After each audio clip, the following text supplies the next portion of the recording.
ଭାରତର ପ୍ରଥମ wifi city କେଉଁଟା ଅଟେ? ଆପଣମାନଙ୍କର ଅପସନ୍ ହେଉଛି option A Delhi, option B Mumbai, option C Bangalore ଏବଂ ଅପସନ୍ ଡି କୋଲକାତା। ତ ସାଙ୍ଗମାନେ ଆପଣମାନେ ପ୍ରତିଟି ପ୍ରଶ୍ନରେ 5 ସେକେଣ୍ଡ ଟାଇମ୍ ପାଇବେ। ଯଦି ଏହାର ଉତ୍ତରଟି ଜାଣିଥିବେ ତାହେଲେ ନିଶ୍ଚିତ ଭାବେ କମେଣ୍ଟ କରନ୍ତୁ ଏବଂ ଆମର ଚ୍ୟାନେଲକୁ ସବସ୍କ୍ରାଇବ୍ କରି ବେଲ୍ ଆଇକନ୍କୁ ଅଲ୍ କରନ୍ତୁ, ଯାହାଦ୍ୱାରା ଏହି ଚ୍ୟାନେଲର ପ୍ରତିଟି ଭିଡ଼ିଓ ଆପଣମାନେ ଦେଖିପାରିବେ। ତ ସାଙ୍ଗମାନେ ଆପଣମାନଙ୍କର ସମୟଟି ସରିଯାଇଛି, ତେବେ ଚାଲନ୍ତୁ ଦେଖିନେବା ୟାର ସଠିକ୍ ଉତ୍ତରଟି କ'ଣ ରହିଛି। ୟାର ସଠିକ୍ ଉତ୍ତରଟି ହେଉଛି ଅପସନ୍ ଡି କୋଲକାତା। ଭାରତର ପ୍ରଥମ ୱାଇଫାଇ ସିଟି ହେଉଛି କୋଲକାତା। ତେବେ ଚାଲନ୍ତୁ ଦେଖିନେବା ପରବର୍ତ୍ତୀ ପ୍ରଶ୍ନ କ'ଣ ରହିଛି। ଏମିତି କେଉଁ ଦେଶ ଅଛି ଯେଉଁଠିକି ସୁନାର ପାହାଡ଼ ଅଛି? Option A Saudi Arabia, option B Japan, option C Congo ଏବଂ ଅପସନ୍ ଡି ନେପାଳ। ଆପଣମାନଙ୍କର ସମୟ ଆରମ୍ଭ ହେଉଛି ଏବେଠାରୁ।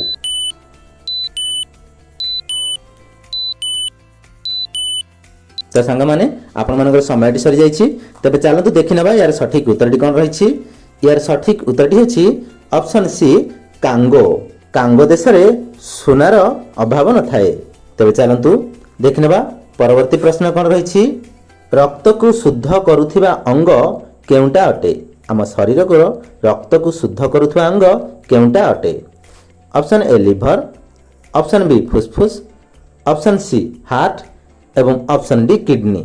ଆପଣମାନଙ୍କର ସମୟ ଆରମ୍ଭ ହେଉଛି ଏବେଠାରୁ।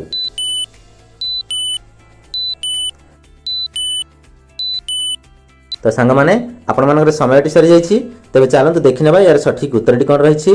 ୟାର ସଠିକ୍ ଉତ୍ତରଟି ହେଉଛି ଅପସନ୍ ଡି କିଡନୀ। ଆମ ଶରୀରର ରକ୍ତକୁ ଶୁଦ୍ଧ କରୁଥିବା ଅଙ୍ଗ ହେଉଛି କିଡନୀ। ତେବେ ଚାଲନ୍ତୁ ଦେଖିନେବା ପରବର୍ତ୍ତୀ ପ୍ରଶ୍ନ କ'ଣ ରହିଛି। କେଉଁ ପରିବାର ମହକ ପାଇ ସାପ ଘରୁ ଦୂରକୁ ପଳାଇଯାଏ? ଅପସନ୍ ଏ କୋବି, ଅପସନ୍ ବି ପିଆଜ, ଅପସନ୍ ସି ଟମାଟୋ ଏବଂ ଅପସନ୍ ଡି ଆଳୁ। ଆପଣମାନଙ୍କର ସମୟ ଆରମ୍ଭ ହେଉଛି ଏବେଠାରୁ।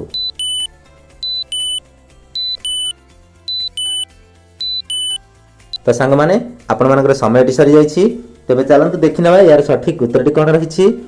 ୟାର ସଠିକ୍ ଉତ୍ତରଟି ହେଉଛି ଅପସନ୍ ବି ପିଆଜ। ପିଆଜର ମହକ ପାଇବା ମାତ୍ରେ ସାପ ଘରୁ ଦୂରକୁ ପଳାଇ ଯାଇଥାଏ। ତେବେ ଚାଲନ୍ତୁ ଦେଖିନେବା ପରବର୍ତ୍ତୀ ପ୍ରଶ୍ନ କ'ଣ ରହିଛି। କେଉଁ ଦେଶରେ ଗୋଟାଏ ଗାଁରେ କେବଳ ଅନ୍ଧ ଲୋକ ହିଁ ଅଛନ୍ତି? Option A Malaysia, option B Mexico, option C Italy ଏବଂ ଅପସନ୍ ଡି ଚୀନ। ଆପଣମାନଙ୍କର ସମୟ ଆରମ୍ଭ ହେଉଛି ଏବେଠାରୁ।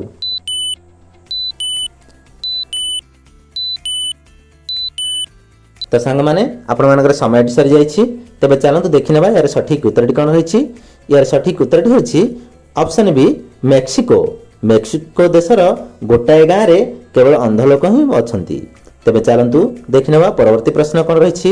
ଭାରତରେ କେଉଁ ଗଛ ଲଗାଇବା ଦ୍ୱାରା ଜେଲ୍ ଯିବାକୁ ପଡ଼ିଥାଏ? Option A Chandan, option B ଗଞ୍ଜେଇ, ଅପସନ୍ ସି ଶାଗୁଆନ ଏବଂ ଅପସନ୍ ଡି ଗୁଆ। ଆପଣମାନଙ୍କର ସମୟ ଆରମ୍ଭ ହେଉଛି ଏବେଠାରୁ।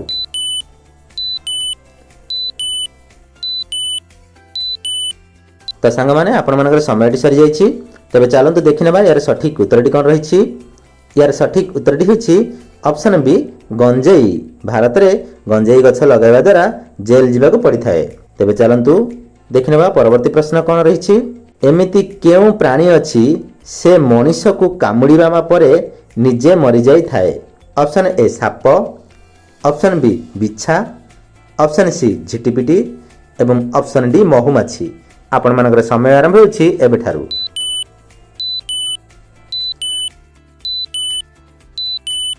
ତ ସାଙ୍ଗମାନେ ଆପଣମାନଙ୍କର ସମୟଟି ସରିଯାଇଛି, ତେବେ ଚାଲନ୍ତୁ ଦେଖିନେବା ୟାର ସଠିକ୍ ଉତ୍ତରଟି କ'ଣ ରହିଛି। ୟାର ସଠିକ୍ ଉତ୍ତରଟି ହେଉଛି ଅପସନ୍ ଡି ମହୁମାଛି। ମହୁମାଛି ମଣିଷକୁ କାମୁଡ଼ିବା ପରେ କିଛି ସମୟ ପରେ ସେ ମରିଯାଇଥାଏ। ତେବେ ଚାଲନ୍ତୁ ଦେଖିନେବା ପରବର୍ତ୍ତୀ ପ୍ରଶ୍ନ କ'ଣ ରହିଛି। ଏମିତି କେଉଁ ପରିବା ଅଛି ଯାହାକୁ କି ମହିଳାମାନେ କାଟନ୍ତି ନାହିଁ? ଅପସନ୍ ଏ ଓଉ, ଅପସନ୍ ବି ସାରୁ, ଅପସନ୍ ସି ପାଣି କଖାରୁ ଏବଂ ଅପସନ୍ ଡି ଓଲୁଅ। ଆପଣମାନଙ୍କର ସମୟ ଆରମ୍ଭ ହେଉଛି ଏବେଠାରୁ।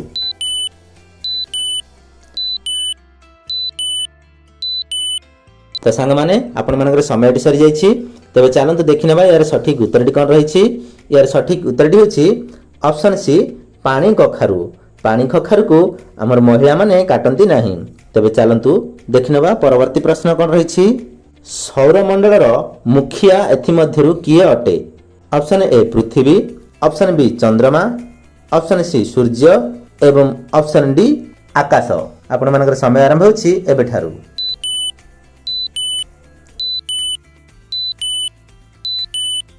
ତ ସାଙ୍ଗମାନେ ଆପଣମାନଙ୍କର ସମୟଟି ସରିଯାଇଛି। ତେବେ ଚାଲନ୍ତୁ ଦେଖିନେବା ୟାର ସଠିକ୍ ଉତ୍ତରଟି କ'ଣ ରହିଛି। ୟାର ସଠିକ୍ ଉତ୍ତରଟି ହେଉଛି ଅପସନ୍ ସି ସୂର୍ଯ୍ୟ। ସୌରମଣ୍ଡଳର ମୁଖିଆ ଏଥିମଧ୍ୟରୁ ସୂର୍ଯ୍ୟ ଅଟନ୍ତି। ତେବେ ଚାଲନ୍ତୁ ଦେଖିନେବା ପରବର୍ତ୍ତୀ ପ୍ରଶ୍ନ କ'ଣ ରହିଛି। ଦେବତାମାନଙ୍କର ମିସ୍ତ୍ରୀ କିଏ ଅଟନ୍ତି? Option A Mahadev, option B Brahma, option C Vishnu ଏବଂ ଅପସନ୍ ଡି ବିଶ୍ୱକର୍ମା। ଆପଣମାନଙ୍କର ସମୟ ଆରମ୍ଭ ହେଉଛି ଏବେଠାରୁ।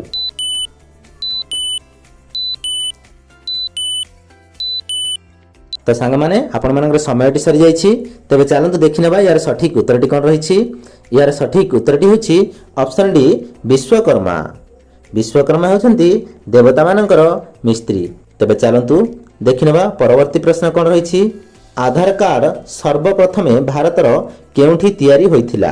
Option A Delhi, option B Maharashtra, option C Gujarat ଏବଂ ଅପସନ୍ ଡି ରାଜସ୍ଥାନ। ଆପଣମାନଙ୍କର ସମୟ ଆରମ୍ଭ ହେଉଛି ଏବେଠାରୁ।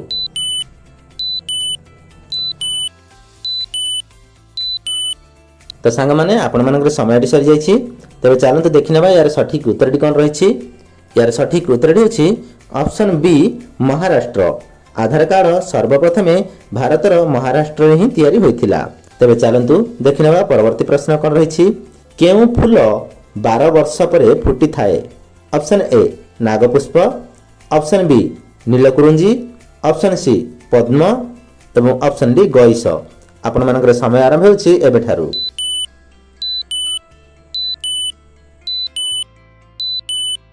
ତ ସାଙ୍ଗମାନେ ଆପଣମାନଙ୍କର ସମୟଟି ସରିଯାଇଛି। ତେବେ ଚାଲନ୍ତୁ ଦେଖିନେବା ୟାର ସଠିକ୍ ଉତ୍ତରଟି କ'ଣ ରହିଛି। ୟାର ସଠିକ୍ ଉତ୍ତରଟି ହେଉଛି ଅପସନ୍ ବି ନୀଲକୁରୁଞ୍ଜି।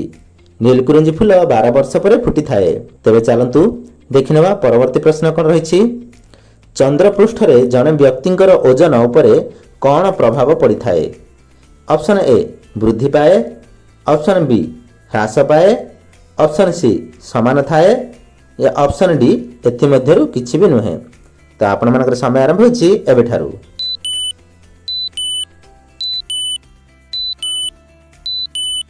ତ ସାଙ୍ଗମାନେ ଆପଣମାନଙ୍କର ସମୟଟି ସରିଯାଇଛି। ତେବେ ଚାଲନ୍ତୁ ଦେଖିନେବା ୟାର ସଠିକ୍ ଉତ୍ତରଟି କ'ଣ ରହିଛି। ୟାର ସଠିକ୍ ଉତ୍ତରଟି ହେଉଛି ଅପସନ୍ ବି ହ୍ରାସ ପାଏ। ଚନ୍ଦ୍ରପୃଷ୍ଠରେ ଜଣେ ବ୍ୟକ୍ତିଙ୍କର ଓଜନ ଉପରେ ହ୍ରାସ ପାଇଥାଏ। ତେବେ ଚାଲନ୍ତୁ ଦେଖିନେବା ପରବର୍ତ୍ତୀ ପ୍ରଶ୍ନ କ'ଣ ରହିଛି।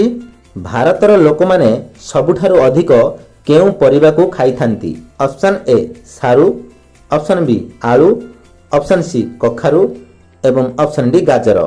ଆପଣମାନଙ୍କର ସମୟ ଆରମ୍ଭ ହେଉଛି ଏବେଠାରୁ।